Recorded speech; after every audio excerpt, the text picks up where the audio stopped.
You're watching The Experience, Comic Culture and Sales, streaming live daily to Facebook, YouTube, Twitch, and Twitter. What's up, everybody? I'm clearly not Dan, which shouldn't surprise anyone. Dan's feeling a little under the weather today, so he gets with me yesterday and says, hey, can you fill in? And I'm going, sure, I'll come up with something. And I got to thinking about a series of shows that I had been planning for my Monday night hot take shows.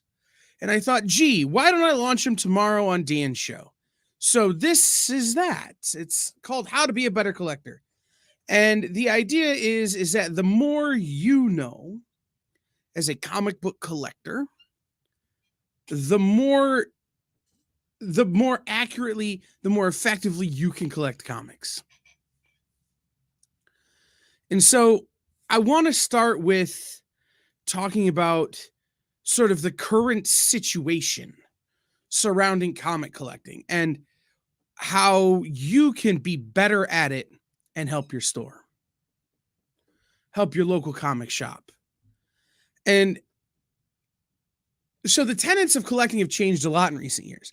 The rise of speculation, the return of this proliferation of variant and gimmick covers, stores, publishers, and creators catering to the desires of the market rather than selling good stories. And these things have led to a change in the way the comic collector has to look at the offerings any given week. It's done more than that, though. It's changed the way the local comic shop has to approach ordering products. The comic industry has seen the trends that it used to be able to count on change and be dictated by apps and websites and YouTube influencers and TikTokers and Instagram models and all of these people who aren't comic book retailers,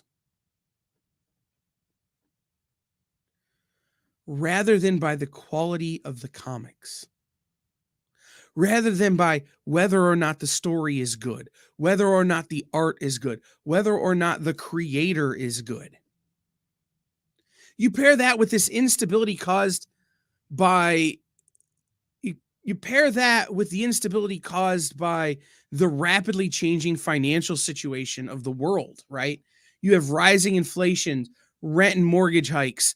You have so many other things happening in the world, shifting contractual terms from myriad of new distributors, publishers, merchandisers, and the stores find themselves making financial decisions rather than decisions based on story. Rather than decisions based on their own desires of how to run their store. Stores find themselves having to make a decision between paying the rent or ordering the books that they want to order. So stores can't afford to support good product. Instead, they have to focus on often subpar products that are guaranteed to sell. If a store is forced to make financial decisions rather than decisions based on story, then there's no place for good stories to live. This is a woe is me setup, right? But there's hope. This is where you come in. This is where we, as the people who care about comics, have to step up and be better collectors. This is Hot Takes.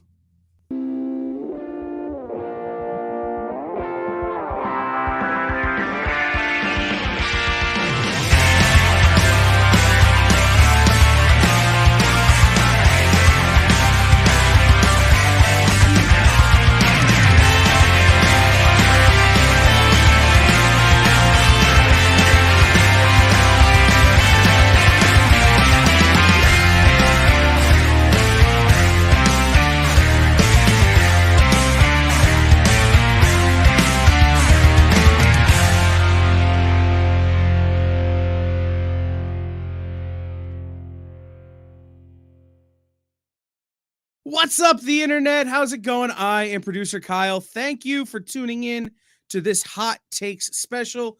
Welcome to Triple B. Welcome to Jeff Wedding. Welcome to anyone else who's watching for the first time. Hot Takes is a little different. It's not the normal show we do here on The Experience. It's a show where I talk about the things that I am passionate about in the industry, the things that make me get out of bed every morning, and it's your chance to get on the air with me, to call in and talk to me about how you feel about these things. So I appreciate you being here. I wrote this opener and I'm reading it back to myself before the show, and I realize how dark it is. I realize how tough it sounds, but it's not. It's just those are the facts of the current situation that retailers, publishers, distributors, and comic fans find themselves in. It's a rapidly changing market where everything is being controlled by forces that didn't used to be the case. When I first became a comic book retailer, there were a lot less of these things, but you still had some of it. I remember I had a customer when I first became a comic book retailer who came in every week and wanted every image #1. But he didn't just want every image #1. He wanted 2 copies of every image #1. And he wanted those 2 copies of every image #1 to be the most pristine copies he could find. So he wouldn't let me touch his books. I ran his local comic shop. He wouldn't let me touch his books. He would go over to the wall and pull them out and examine every copy of every new image #1. And then he'd bring them up and sit them on the counter, and I would have to ring them up without touching them. He'd bring his own bags and boards, and he'd bring his own bag to put them in.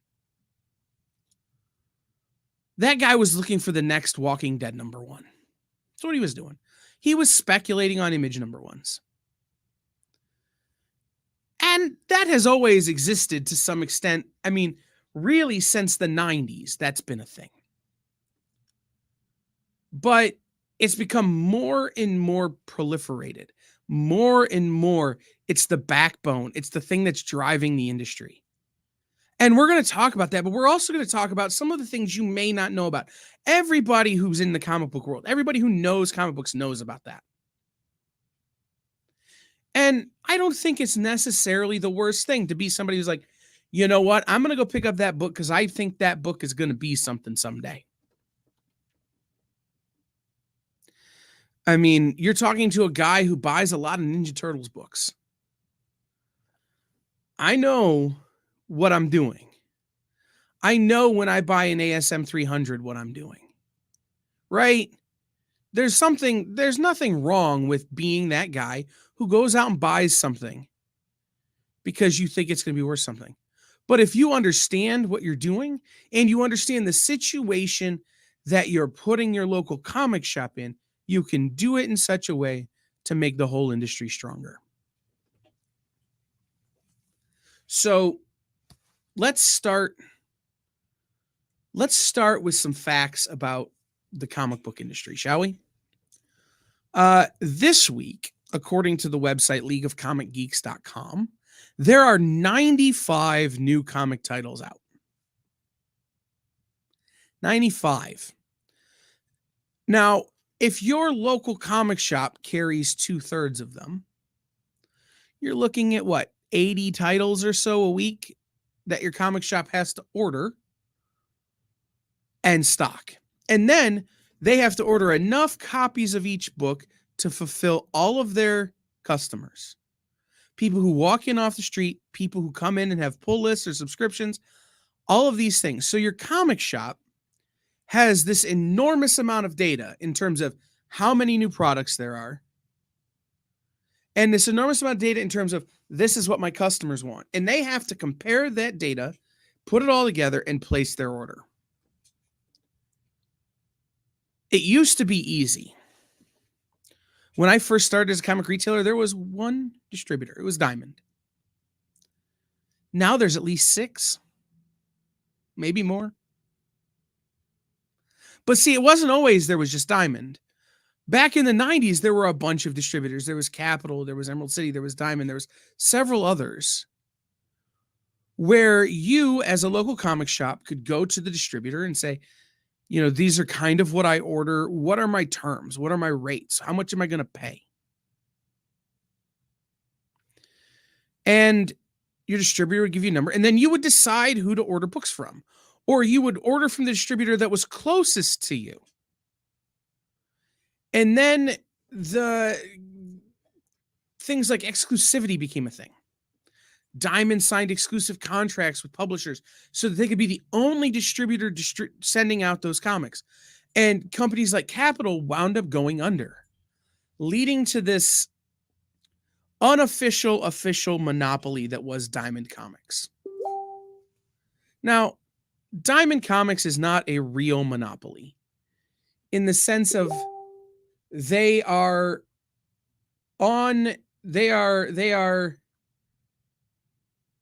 not the only distributor of periodical material, right? So they got away with a lot, but they were the only direct market retail distributor. What's up, Kenneth Bird? And so that made things easy, right? You had one place to go with all of your numbers. You had one rate you were going to pay. You had one point of entry. And then the pandemic happens, and Diamond says, we're not going to distribute while stores are closed. We don't want stores to have to continue to order product they can't sell, which is great. Except that what they didn't consider is that stores have been doing that for decades. It wasn't a new idea that stores might have to order product that they couldn't sell. It was just they couldn't sell it because we had a global pandemic happening. And one of the bigger companies said, you know what? We're not down with you not distributing our books. We have overhead we have to pay. We have all of these things. We don't really, I don't want to say, I'm going to say this in a way that's going to sound bad, but I don't mean it that way. We don't really care that comic book stores can't be open. We still have to pay our bills.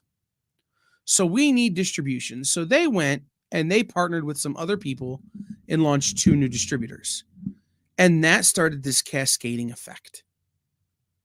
To the point where now you have Diamond, you have Lunar, you have Penguin Random House, you have Simon & Schuster, you have Universal Distribution, you have so many companies that are distributing comics, toys, games, all of these things to comic shops.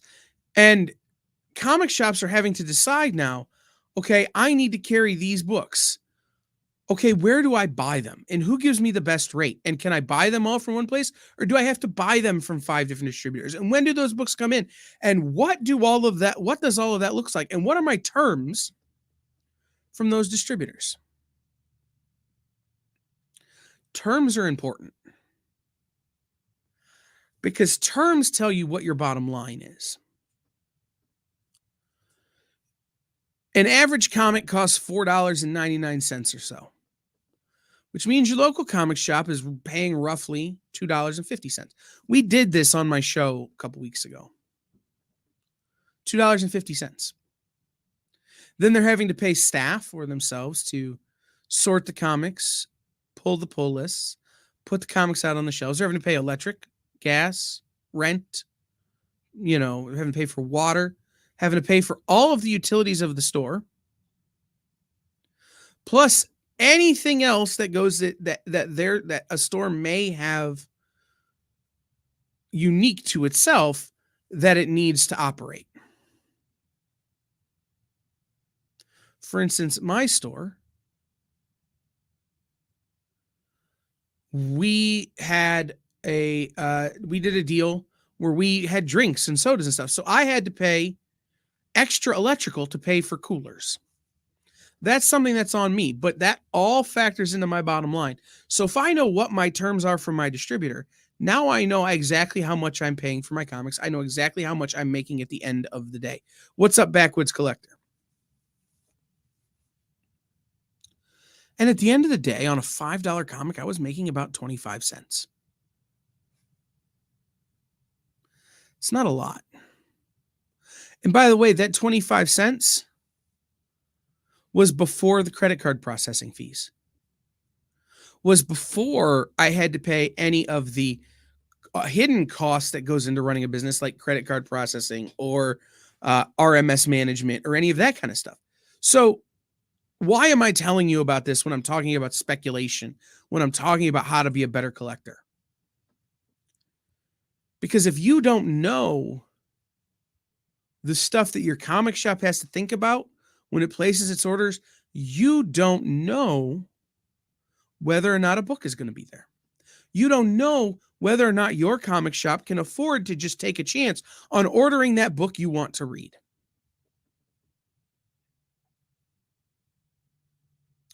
So we're going to take our first break here.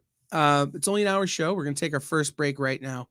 But before we do that, I want to tell you, I said earlier, I said at the top of the show, Dan is sick. That's why I'm here. That's why I'm filling in.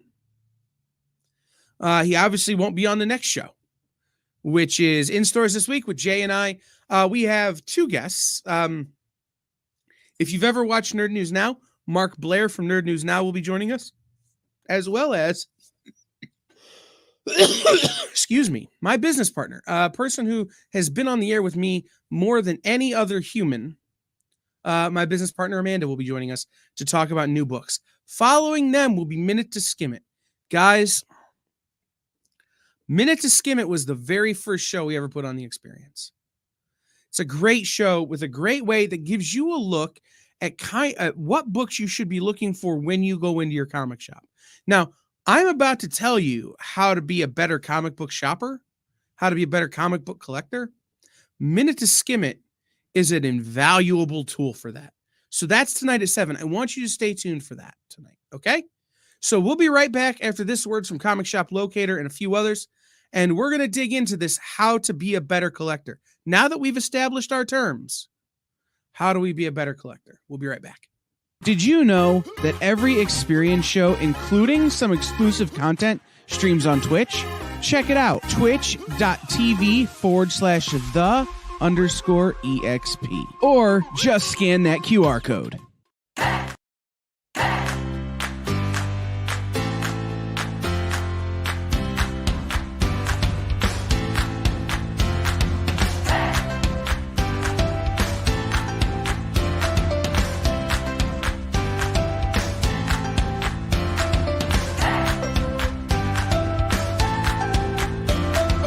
There's something for every imagination at your local comic shop. Visit ComicShopLocator.com to find a store near you. Imagine being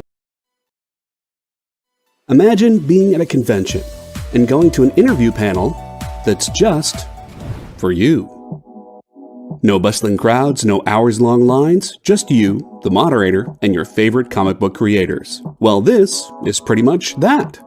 Miss Jen sits down every week with 2 comic book creators for a live stream interview about their latest work, and you can ask them whatever you want. It's Talking Shop, Mondays at 5 Eastern on The Experience, Comic Culture and Sales.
What's up, the internet? Welcome back. This is Hot Takes. I'm producer Kyle. Before we jump back in to today's topic, I have something big I want to tell you guys about. And it literally just got confirmed during the break because as executive producer of The Experience, My day never ends.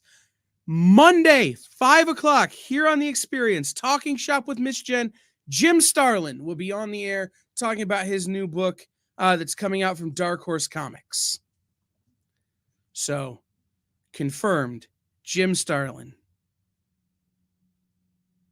Backwoods Collector, it's not about defining comic speculators and investors. That's not what it is. It's talking about how that has become such a big part of the way our industry functions and such an important part of how local comic shops function. We're going to talk about what we can do as collectors, as people who buy comics, to be better collectors, to make the lives of our local comic shops easier, and to make sure we get the books we want. That's what we're talking about today. There's this story, and I read it to Jay before we went on the air, and we're going to talk about it more on Hot Takes next Monday, called The Tulip Story. And what's important about the Tulip Story is two things. One, the story itself is fascinating and interesting, and it's a great allegory for what has happened several times now in the comic book market.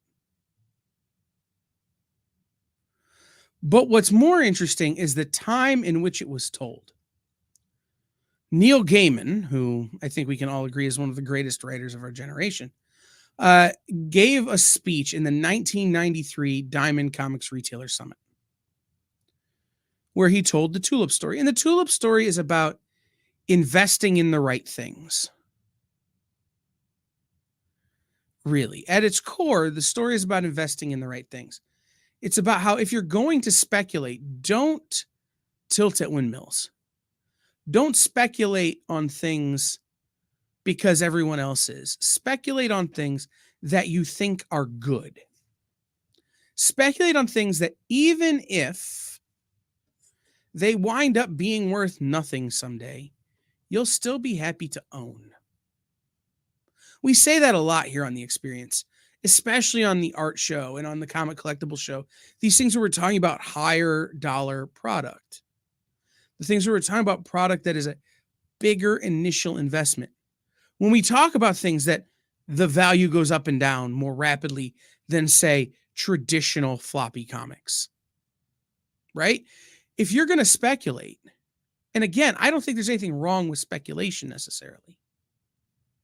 We have to do it in such a way that, one, if we're wrong, if it does nothing but go down for the rest of our lives, we're still happy to own it. And two, we've ordered or purchased in a responsible way.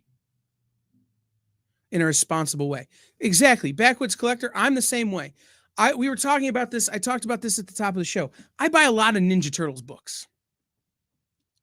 Ninja Turtles books do nothing but appreciate, especially the Mirage Ninja Turtles books, because they're getting rarer and rarer to be on the market. They do nothing but appreciate. Amazing Spider-Man 300 does nothing but appreciate. But guess what? If Amazing Spider-Man 300 was worth $0 tomorrow, it is still one of the greatest Spider-Man stories ever written. And I would be happy to own it. But those are old books. What do we do about new books?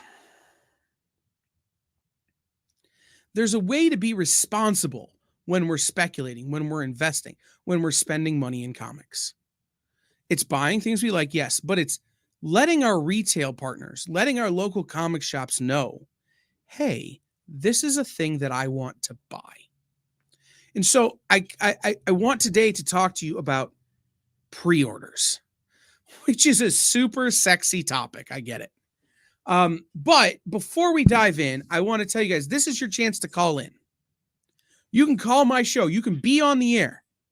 I'm the only show that does this on The Experience. If you call 567-318-6507, 567-318-6507, you can be on the air and we can talk about this topic together. I'd love to hear what you have to think. If you don't want to call in, that's fine. Throw your thoughts in the comments. We'll read them. I promise. But this is a way we can interact, and I can hear your thoughts on things and you can hear mine.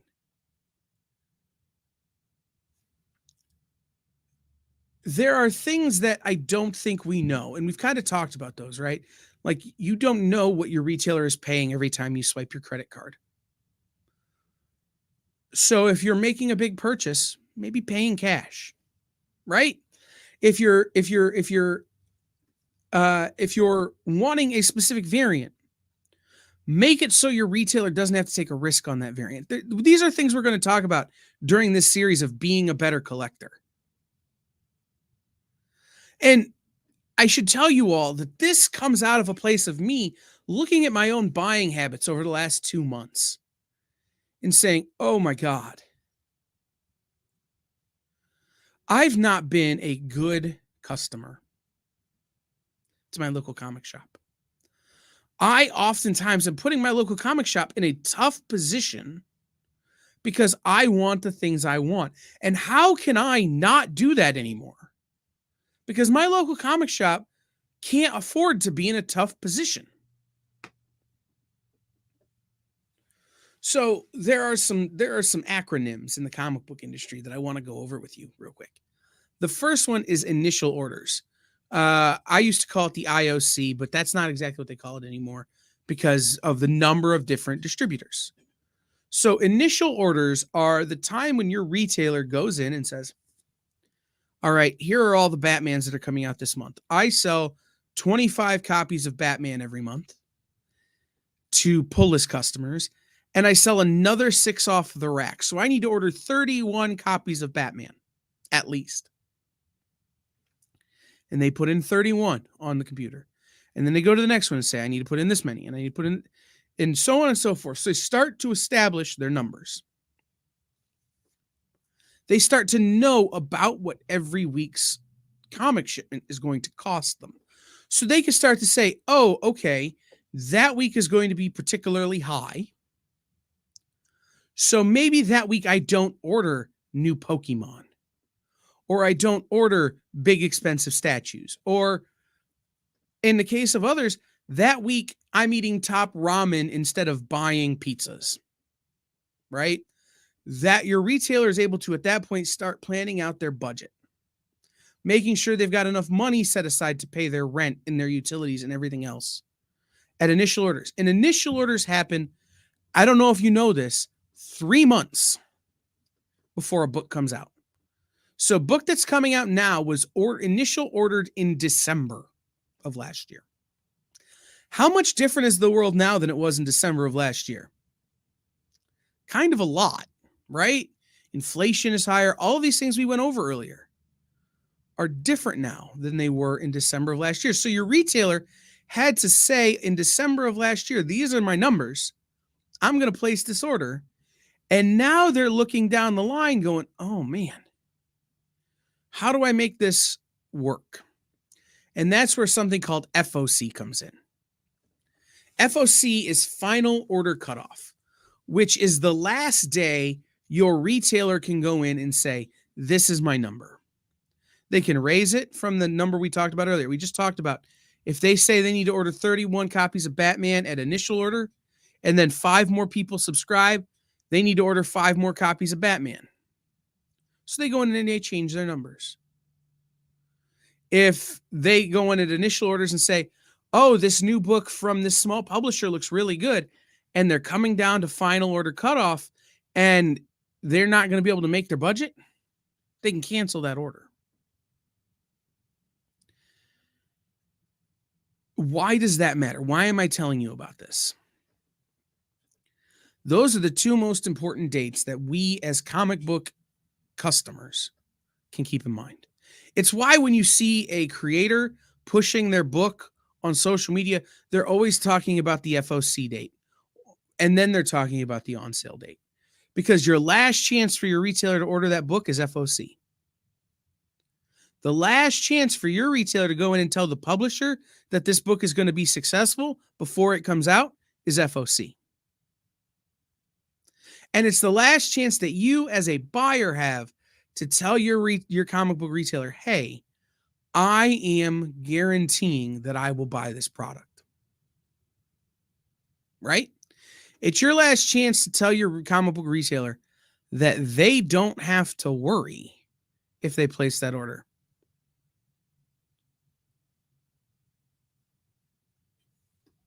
All right, Backwoods Collector. It might be crazy, but if I really want a 1 in 10 and my LCS won't get the 10 because the series isn't really popular, I'll commit to at least a couple of the 10 to help them get the incentive. Yes, we're getting there. You and I do something very similar, Backwoods Collector, and I'll tell you exactly what I'm going to do in my next bullet point in my notes here. But I want you guys to think about FOC and initial order confirmation, right? I get the previews catalog, and I go through the previews catalog, and I say, this is the stuff I want to buy. And I send my LCS an email, and I say, these are the things I'm committed to buying. Order them.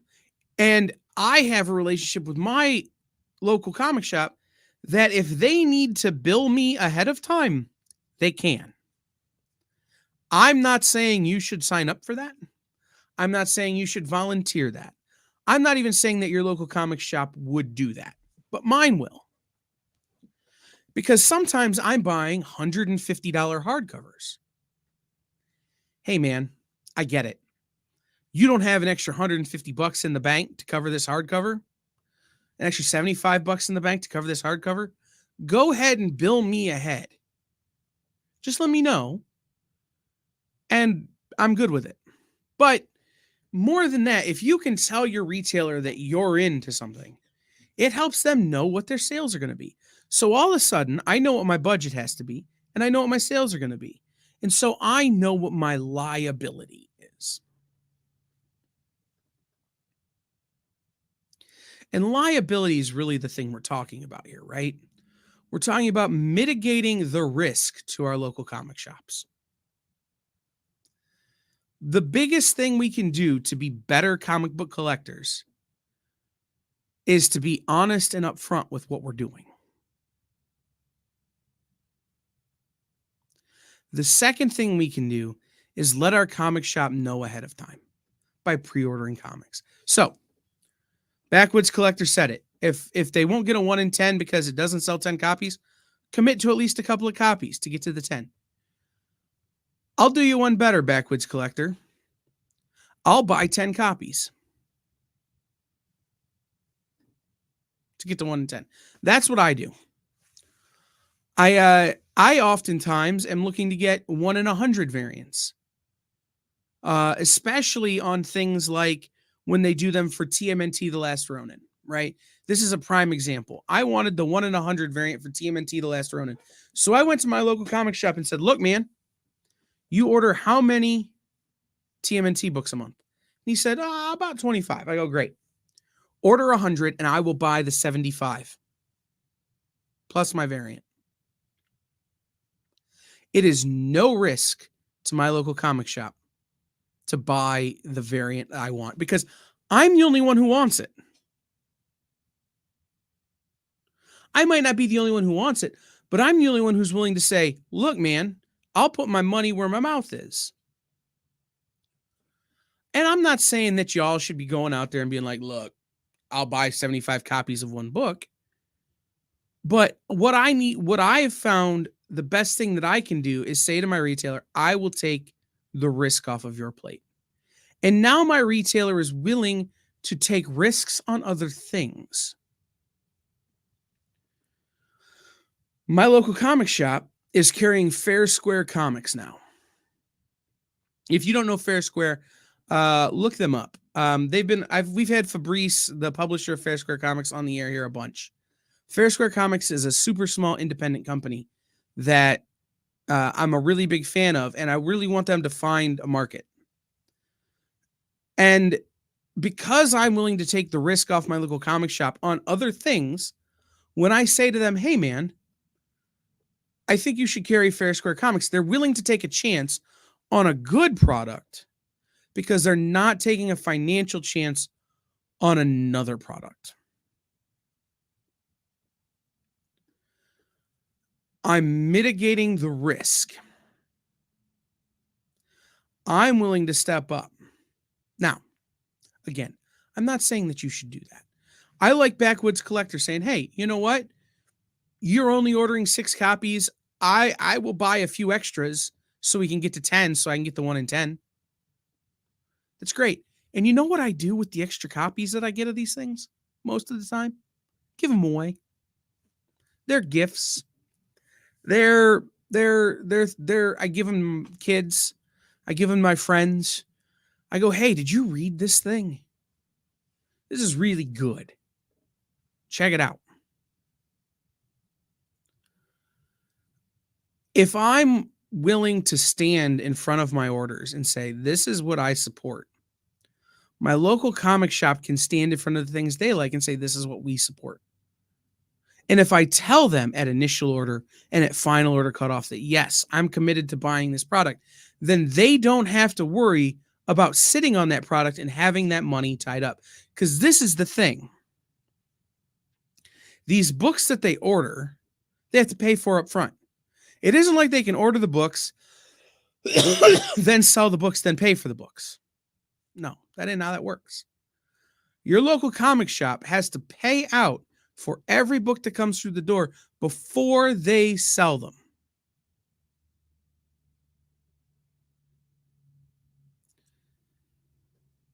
So there's a lot of risk, and they're taking all of it in an effort to provide you with better books,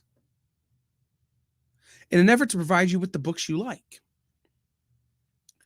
But these retailers are constantly having to make, we'll get to that too, Backwoods. That's a good point. Comic book shops have to make financial decisions rather than product decisions. And if you can make that financial decision easier, then it makes the product decision easier. The multiple copies game, Backwoods Collector says, is great if you're into that grading game. It's true. Now you've got a couple of copies. You can read one, you can put one away, you can slab one.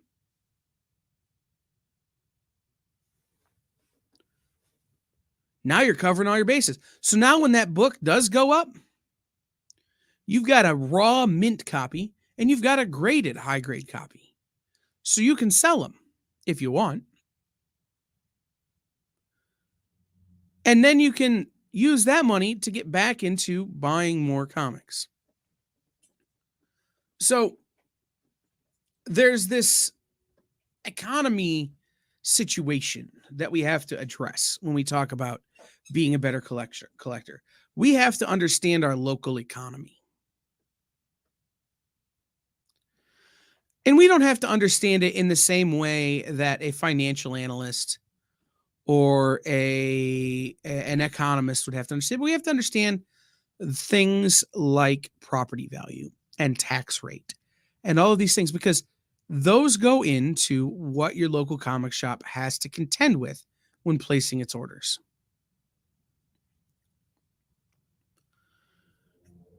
If you're in an area that's being rapidly gentrified, for instance, costs your retailer more to keep their space than it does anything else. So when you're asking your retailer to take your order, you have to remember that they might not have the money to place that order. And so you have to think about, hey, can I prepay? Or hey, can I make a down payment towards that product? What can I do to help you? We'll get ex San Francisco Fire Department Lieutenant. We'll get to that in a second, man. I think that's what SSFD. I don't know. Anyway, X. We'll get to that in a second. I've got a list of what comic fans can do that we're going to get to. But I want to say this: understanding your local economy only helps you to further understand the things your local comic shop's thinking about that have nothing to do with comics. Right? And that's the real message here. Your local comic shop has to think about so many things that have nothing to do with the books they're putting on the shelves that influence what books get put on the shelves. And so understanding your local economy and understanding, oh, well, the rent is going up there. That's why there's less product on the shelves. Or, oh, uh, the credit card processing fees are going up, or interest rates are going up, or all of these things. One of the ones that I always struggled with as a retailer was bank fees. If my bank used to charge you a fee if you deposited more cash than a certain amount a day, there was like a cap. If you deposited more than $1,000 a day in cash, you had to pay a small fee for the cash handling. Now all of a sudden, my $1,000 is only $950, which is still a lot of money, but it's not all the money. And so when I would have someone come in and make a big purchase in cash, I had to consider, how much of this cash am I willing to give away because of my local economic situation and the rules that I have to follow. So if someone wanted to come in and make a big purchase and wanted to pay it off over 2 or 3 payments that were smaller, it enabled me to keep more of the money. It's the little things like that that have nothing to do with the product, that have everything to do with the way the business operates. All right, so we've got a couple. What advice would you give to someone who's an artist collector who wants to support an LCS? We're coming to that. To many collectors and even investors, too many collectors and investors don't understand our collecting world doesn't exist in a vacuum in relationship to the bigger economic situation. Absolutely. And we're going to talk about that coming up on one of the later shows that I'm going to be doing on Monday nights at 9:00 here on The Experience. We're actually going to do a what does the current banking situation and what does the current lending situation have to do with comic book collecting.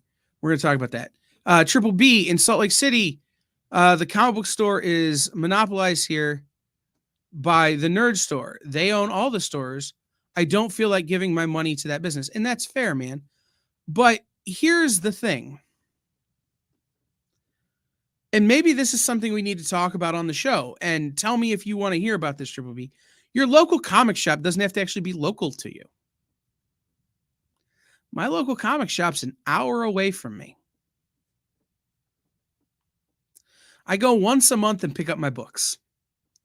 Now, they bill my credit card every week. Don't get me wrong. They're still getting their money. They bill my credit card every week. But I only go once a month and pick up my books. They're not local to me. Your local comic shop is the shop that makes you feel like a customer. Shop that makes you feel like a part of the community. That's part of what we do here on The Experience, right? We're trying to make you feel like you're part of our community so you can support the local comic shops here. We may be your local comic shop, and we're not even a comic shop. We're several comic shops. The local comic shop is about community. And we have to be a responsible member of that community. And that's what we're talking about, how to be a better comic collector, how to be a responsible member of the comic collecting community. Leonard Pig wants to know what my feelings are on slab comics. I love slab comics. I don't trust the grading companies, but I love slab comics. And here's what I love about them. They're an incredibly efficient way to protect something you love. There are other ways to protect comics. You can frame them. You can put them in top loaders, leave them in bags and boards, put them in boxes. There are tons of great ways to protect your comics. I like grading comics because what it does is it keeps the comic from deteriorating. I have in my collection some incredibly old and incredibly rare Fantastic Four books. Like we're talking under 10. That are only still books in the sense that they're graded so they haven't become dust. I love slabbing comics. I love making sure that that book is going to exist. That book that I love, that book that I can tell you what happens in, that book that I've read in trade paperbacks and in facsimile editions and in reprints is going to be around so that my 2-year-old nephew can own it someday. That when my Fantastic Four 4 gets passed on to my nephew, it's going to be in the same condition then that it is now. That condition is very, very, very poor, but it'll still be there for him in 20 or 30 years. I don't love slabbing comics as a way to make your comic worth more.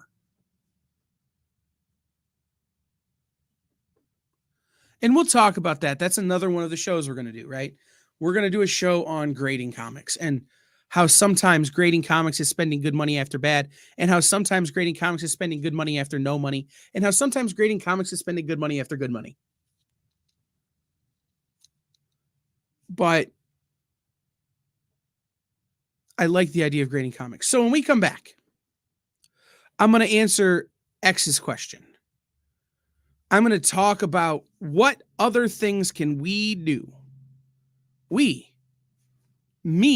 as guilty as anybody. What other things can we do to be good members of the comic book collecting community in terms of pre-ordering comics and in terms of mitigating the risk to our local comic shop so that they can make story decisions rather than financial ones? We'll be right back. Comic Collectibles is here for you every Wednesday with AR Comics for two very important reasons: to sell you rare, one-of-a-kind comics that you'll love, and to confuse AR with old man talk. You see, Rex and John are, how should I put this, ancient as the roots of the mountains. So every week, Rex and John fill in AR in yet another area of pop culture that he missed because he's too young, just didn't have the time, or just really doesn't care about. It's a real public service they provide. Come buy some super rare and unique comics, while old men explain long-dead sci-fi shows to a younger man making that confused puppy face. Every Wednesday from 6 to 8 Eastern with Rex, John, and AR Comics. Comic Collectibles on The Experience. Comic culture and sales.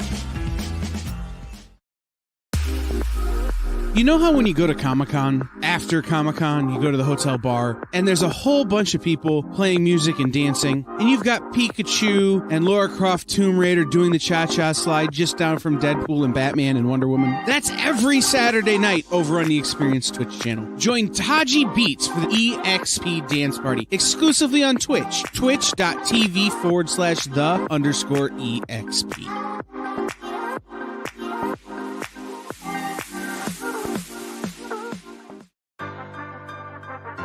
Do you remember what it was like when you were a little kid and you got a letter in the mail? Now imagine that letter was filled with information about your favorite shows, pop culture questions, links to things you're going to want to see later, and even sneak peeks at upcoming programming here on The Experience. That's what the EXP mailing list is. Every week, we send you sneak peeks, information, and all of the relevant links for all of the shows you want to see. Sign up now on our website or scan the QR code that's on your screen right now.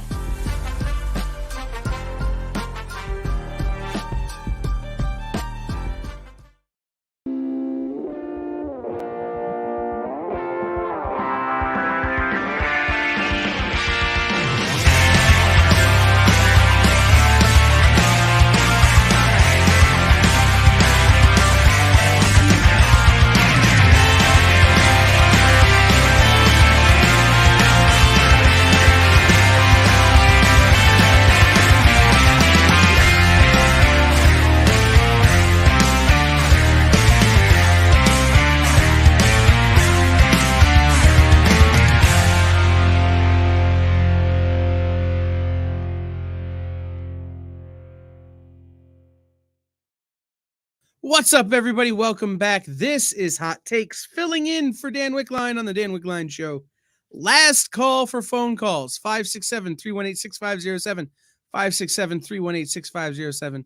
Call in. We've got just a few minutes left. You can get on the air. Tell me what you're thinking about this topic, about how can we be better members of the comic book collecting community, especially how can we be better as it relates to pre-orders. So I told X I would answer his question. The being an artist collector is a tough answer, but the simple thing you can do is to buy the things that artist works on, right? If you're an Alex Ross collector, go to your local comic shop and say, I'm willing to buy every book that has an Alex Ross cover. I'm willing to buy books that don't have Alex Ross covers in order to get the ratio Alex Ross variants, right? So if the Alex Ross is a 1 in 15 and your store's only ordering 12, hey, I'll pick up the 3 books so that I can get the Alex Ross cover. Or if you're a fan of an interior artist, same thing. Hey, my local comic shop, this artist is working on this book. I want to commit before the series ever comes out to getting the whole series. Right? I could tell you now that this is the artist I like. I want to commit to getting this whole series. I remember, I have this vivid memory from before I was a retailer. There was a book called God is Dead. And they had a series of covers called the Carnage variant. And these books were these hyper-realistic demon monster covers. Really cool covers. And I went to my LCS and said, look, I want every one of them. I never read the book. I just liked the covers. And I said to my comic shop at the time, I go, I'll take every cover. And they go, well, I wasn't planning on ordering that book. I'm like, well, can you order me just that cover? And my retailer told me, well, I have to order 5 copies to get it. Well, if you order the 5 copies, I'll commit to that and 2 other copies. So I was buying 3 of the 5. That's how you can support an artist, right? You could just make sure your local comic shop knows that anytime that artist does a thing, I want it. The other thing you can do, especially if you're a fan of artists that aren't huge levels, right? It's going to be hard to do this with somebody like Alex Ross or Scotty Young or Lucio Perillo or somebody like that. But if you're a fan, especially of an artist that's localish or that's, of a more lower, I keep saying lower level, but I don't know what other word to use, right? They're not these huge, big name sought after artists that are working all the time. Help your store plan an in-store signing with that artist. Talk to your store about bringing them in and having them do a signing or an appearance, because those are big sales days for stores. Yeah, you're not going to get Art Germ to come to your local comic shop. It's just not a thing. But you can go to your local comic shop and say, hey, yo, anytime Stanley Lau does a cover, I want it. And believe me, I'm one of those guys. Or anytime Art Germ does interiors, oh my God, I got to have it. Because it's not that often, but when they are, they're fire. Right? And it's letting your retailer know that, hey, I'm guaranteed money. That's how you can support an artist, how you can be an artist collector and still support your local comic shop. There are probably other ways that I'm not thinking of, but those are the 2 big ones, right? When you have an artist that's up and coming or that's local or that's available for this kind of thing, have them into the store because that helps the store have bigger sales days. And then go and support that artist at your store. But just order everything that artist does. Simplest thing. So, how can you help your local comic shop? I've got 2 minutes to do this. I have a list. 1, get the previews catalogs or go online and get the previews list. Get the list of what's on initial order and tell your local comic shop, right? Way back at initial order, hey, this is something I want. Sign me up, put it on my subscription list. I'm in. Confirm again at FOC. Okay? If your numbers have changed or your local comic shop's numbers have changed, confirm again at FOC. Hey, I'm still here. Be willing to take a risk and put your money where your mouth is by buying a couple of extra copies of something if you're asking your retailer to buy an incentive or to buy something they wouldn't normally buy. When my local comic shop orders Fair Square Comics these days, he orders 5 copies. That's all he's doing. 5 copies. And after a month, if whatever hasn't sold, I buy. It's zero risk for my retailer to order Fair Square Comics. I'm willing to stand by the things I support. And if you can stand by the things you support, it makes it easier for your local comic shop to support those things. And the last thing, Desmond says my local comic shop owner is a snob, so I've been buying my books through the EXP. I have to get my fix somewhere, and I can't sanction his buffoonery. Desmond, I just said it. The local comic shop is the place where you feel like a local. It doesn't have to be the guy down the street. It's the place that makes you feel like you're part of the community. So the EXP may be your local comic shop, and that's fine. We have a bunch of really great local comic shops that are part of the EXP, and that's why they're part of the EXP, because they're the best comic shops in the country. There are other great shops that aren't part of the EXP, don't get me wrong, but the people who are here because they're top quality people, and they make you feel like you're part of their community. There are 2 last things that I need to get to. So we've done initial order, final order cutoff. Put your money where your mouth is. Tell your local comic shop about good books. Man, if you pick up a book that you pick up on the EXP, or you read a preview online, or your friends are saying are so good, let your comic shop know. These guys don't have time to read everything. Let them know, hey, this is great. Let them know how to hand sell that book. And the last thing is pick up your books. This is a whole nother show we're going to do. I'm going to have somebody on to talk about it. The number one threat to the local comic shops are orders that go unpaid for and unpicked up. It's the number one threat. Make sure you're paying for your books and picking them up in a timely manner. That's going to be a whole other show. Guys, I say it all the time here on The Experience, and I'll say it again. If you spend $5 more every week at your local comic shop than you already spend, that will change the life of your comic book retailer. $5. It's not a lot of money. It's less than my cup of coffee at Starbucks this morning. It only takes 1 extra book.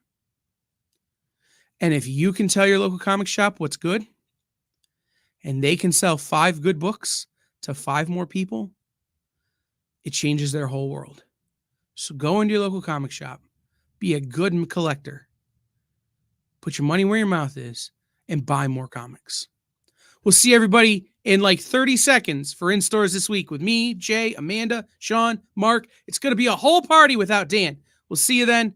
Thanks for being here. Backwoods Collector, Triple B, Desmond, XX, Stevie B, all you guys who were here, Jeff Wedding, Kenneth, thank you for being here. We'll see you in just a second. Join the party.